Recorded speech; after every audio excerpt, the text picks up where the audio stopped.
This is Micornus Phokane, the leader and the founder of Church Governance Solutions. We are dealing with this controversial topic, and I'm saying controversial because people have made it controversial, particularly in social media. But this is a topic to be discussed, to be taught, so that people are taught thanksgiving. People are taught to give gratitude and to be able to appreciate those that have helped them. We're speaking about pastors' appreciation.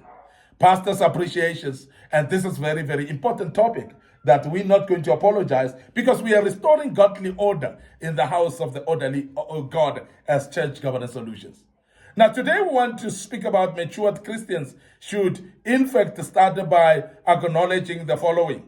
And they must acknowledge the following. If you are to appreciate your pastor as a child of God, as a matured Christian, you must acknowledge this. The first thing that you must acknowledge is that pastors are God's servants, called by God to work, to labor in the gospel for the benefit of God's people. Now, this is very important. If we understand that pastors are actually laborers from God, these are the people that are called for God, by God for us as individuals, for us as people in this world, that pastors can actually show us the way. They can teach us the gospel, and as I've said in the past lesson, that they share the gospel to us. They preach to us and we get saved. We come to the knowledge of the Lord. They are sharing knowledge to us, and they are actually delivering understanding to us as well. They articulate us to understand the word of God. This is very, very important. But we must first acknowledge that these are people called by God. And they are called by God not for themselves, not only for their families, but they're called by God for the people of God, which is us. So therefore, because of that, they labor in the gospel. In other words, their work is in the gospel. And there are many people that always debate the fact that, why should pastors not work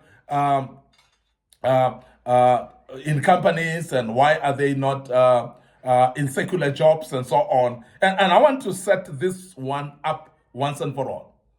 Now, if somebody is working in the gospel for your soul, this is a full-time job. This is a job that is not part-time. So therefore, if they are working, they are praying for your children, dedicating your kids, they are praying for your marriage, and they are counseling you to restore your marriage, which is by now should have actually broken down. They are there actually when you have lost a loved one. They come and bury your mother and your child. These are the people that will travel all the way to come for your wedding or the wedding of your loved ones. And they will come and officiate. And officially, you are called a married person because they are the ones who have actually conducted the vows with you in the sense of actually officiating the fact that your marriage must be blessed. These are the people that have blessed your marriage. Now, this is a person who's every day teaching you the word, who's every day studying the word and preparing to come and share pure gospel to you so that you can learn. Now, you are working in a company, a secular job. You are earning there. Now, this person is not working for that company, is working for you because you are the one who's been taught, you are the one who's gaining out of this particular work that we're speaking about. This is the very same person that you phone at 1 o'clock or 2 o'clock a.m. while he's sleeping, and you want him to pray for you because there are some things walking on top of your house. This is the same person that wakes up and prays for you. This is the same person that may drive at night because your child is on the verge of dying. This is the very same person who will drive to come to hospital, to come and check on you and even pray for you.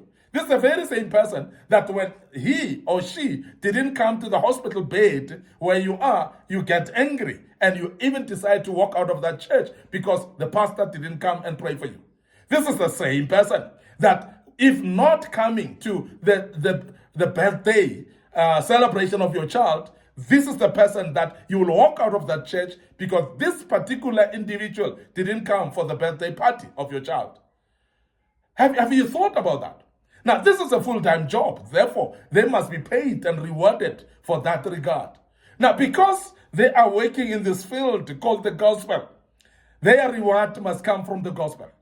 Because they are working in this field called the doctrine, their reward must come from there. They are not working for a company. They are not working for a secular job. They are working this for your spiritual life.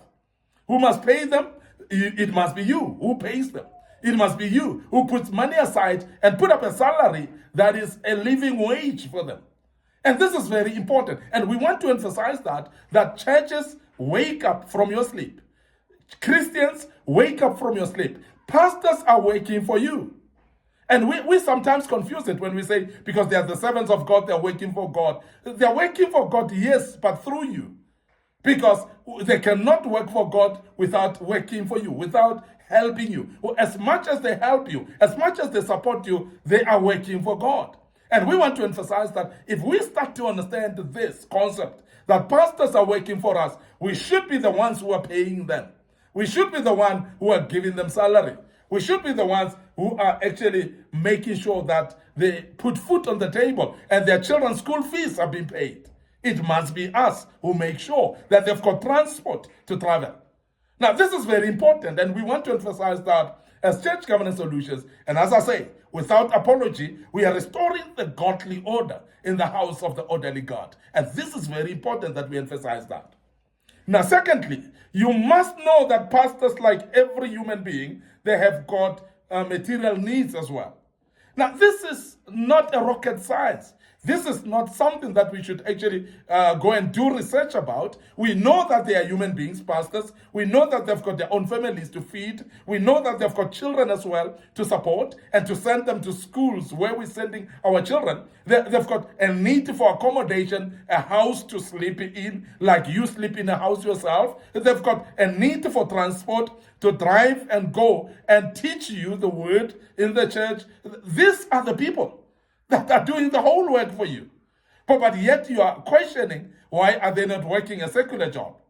They're working you already. They're working for you already. They're basically spending all their time. And I want to emphasize that when you call them at 1 o'clock a.m. in the night to pray for you, you don't questioning the fact that they are working for you. You don't question the fact that they're not working a secular job. We forget very quickly as human beings. But I want to emphasize that it is then very important that as matured Christians, you realize that pastors have got material needs as well. Now, thirdly, pastors, like everyone else, need to be thanked for their labor by means of a decent and stable income, like all of us who are working in companies and in different employment areas. And I want to emphasize this once more, that because they are working us, we must give them a decent salary. Because we are striking in our own working places. We are striking in our employment places and say, but we need increases. Pastors need an increase as well. We are approaching December now. I want to emphasize that some of you are going to get bonuses. This is the time for your pastor to get a bonus as well. This is very, very important. And I think this is common sense. It should not be actually a difficult thing to comprehend. And I want to emphasize that each and every Christian, a child of God who's matured, must think along those lines. It is very important that we learn to reimburse our pastors, or rather pay them or give them salaries that are stable, and those income that is decent as well. That is a wage that is a living wage. Very, very important that we emphasize that as well. Now, due to inconsistent levels of spiritual maturity, and I know we are not mature to the same level, all of us. And that is the reason why in churches, we schedule some time at the end of the year, whereby we're having a date set. We have got a specific day that we are saying, this is a day for pastors' appreciation. And why we do that is because we want to accommodate all these levels of spiritual maturity and lack of spiritual maturity. Because those that are not matured spiritually, they would not know that pastors need to be appreciated every day. They may not know that pastors need to be given a decent salary. They may not know that we need to have gratitude towards our pastors. So therefore, we need to set up a day, and we want to, as Church Governance Solution, to emphasize that every single church should actually at least have a day in the year calendar whereby it's put aside for the appreciation of the pastors. because that's very, very important. And this is for catering everybody. This is for actually providing a platform for those that, even that those that are not spiritually mature, to understand that pastors need to be appreciated, to participate in this particular platform and make sure that they do. We combine our efforts and we identify need for the pastor. It may be that he need a house. We may combine our efforts and buy him a house. It may be that he needs a car. We combine our efforts to buy him a car. This is very important. It might be that his child is going to a university now, next year, and we combine our effort and we take his child to pay the school fees at the university. All those should be actually sensibly coming from matured Christianity. But we set a date in this particular time where we are going to have pastor's appreciation, is purely to allow those that are not participating during the year to be part of this particular platform, to follow it. When should pastors be appreciated? Every single day by individual Christians, and surely at least once a year, as I've mentioned. And there must be a combined effort in one way or another, in a particular day in a calendar, where everybody is actually putting their efforts together and they are thanking and appreciating their pastor. I want to end up here today, your host, Micornus Phokane, leader and founder of Church Governance Solutions. We are restoring godly order in the house of the orderly God. Before we check out today, we want to remind you of our Facebook page, Church Governance Solutions, our Facebook page, Micornus Phokane. So please like those pages and follow us there. Click notification button as well.